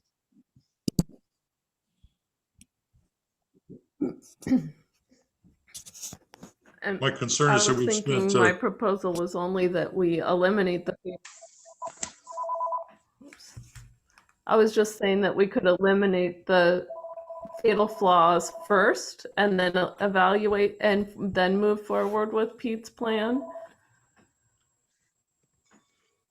my concern is the schedule, that it's going to be quicker to move forward with the segment analysis and then go to the seashore, rather than wait to schedule a meeting with the seashore that might end up being scheduled 2 weeks from now based on their availability, that sort of thing. And then we're waiting to do anything until the seashore has coordinated for a Zoom conference. And I would prefer, personally, I think it would be better use of our time if we do these things in parallel so that we can be meeting with the seashore to ensure that we've captured all their data layers in GIS. And then as we have the segments, meanwhile, we're scoring the segments and then we go to them. Okay. Yeah. Work. I'm so sorry. I'm fine doing what Ned said. Just moving forward for 2 weeks. That's fine. Thank you, guys. Thank you, Christy. Thanks, Chris. I'm fine moving forward for 2 weeks. You can put mine. I'll vote in favor. Any other thoughts on moving So I forward? agree with Ned that I think we give it a try, and then we can always email each other and say, we need to have a meeting and readdress because we're running into these problems. Right. So we did the test segments. I think it was very productive. We all seem to have the same problems, and we emailed and have discussed it. And so I say I'm okay with giving it a shot, with the understanding that we can reach out and Right, and that's always the case, of course. I mean, we have an analysis plan that guides our effort, but we're clearly trying to do what makes sense here. And yeah, as we adjust, we'll adjust fire as needed as we go along. And so I think we need to just, I don't know if the segments right now are numbered. If they are, we could just say, okay, 1 through 50 is Rebecca and whoever, and then 50 through 100 is, Ned and whoever, or whatever the pairs. Lance, you're off the hook because you need to focus. We can't have you on the operating table. Poor thing. Slacker. So if it works for everyone, I'll take the copy of the list. And the way this is working is the master list resides within GIS, within what Terria's input, because that really, after all, is where it needs to be correctly defined. And so what we do is, rather than maintaining a list outside of GIS and then we give it to her to work with, it's the other way around. We've provided inputs that she's made into a list. Thank you again, Terry, for doing this. And then she provides us back the data. So Terry, if I could get the up-to-date list from you today, which, as we've discussed earlier, then we can divide and conquer. And then, like I said, if it turns out that it's not as daunting as some of us are imagining, or we happen to have a little extra time, we can still individually go ahead and do, all of the segments, but at least we can commit to a portion, with the understanding that even within that portion, if we run into roadblocks, we can all reconvene together to try to problem solve if we need to. And can I safely assume that the pairing that we're talking about is me and Ned going out, and then Rebecca and Christy? It doesn't matter to me. Somebody mentioned that, Doesn't but matter. I think we're all would be fine with any kind of pairing. So you can. Just flip as the long as we set up teams. Okay. Lance? I would change my vote if your motion incorporated Ned's caveat that there's a real serious review in 2 weeks. Or even sooner. I mean, if we Well, or sooner, but Well, of course, yeah, of course. We want to do the right thing. And so, of course, we're going to be reviewing and adjusting to make the study remain practical. But it serves many purposes to do it. I mean, we spent months planning this thing, and there were reasons. It wasn't arbitrary. There were guiding principles on how we did this study or did the planning. And we have certain select board members' expectations to take into account too. The select board has stated it wants to see all the alternatives that have been proposed. It wants to see them all evaluated. Now, which is there's a case to make for doing a full evaluation. And then when there are fatal flaws that are noted by the Seashore, by DPW, et cetera, they're noted on top of the scoring that we do. But that way it's the most comprehensive scoring. And like I said, it's one and done. This will exist forever, but we will have done the scoring to show how these different routes compare. So, yeah, but we'll be flexible, obviously, to do the practical and the sensible thing, as always.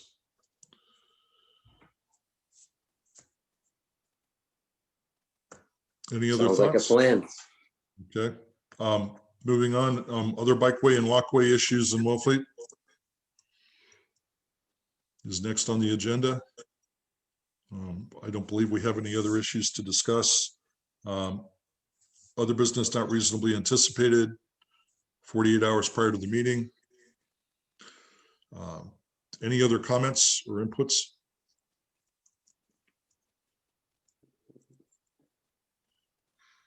Okay. I move the motion adjourn. Second. Second. All in favor? Aye. Aye. Okay. Thank you. All right. you. Thanks, Peter.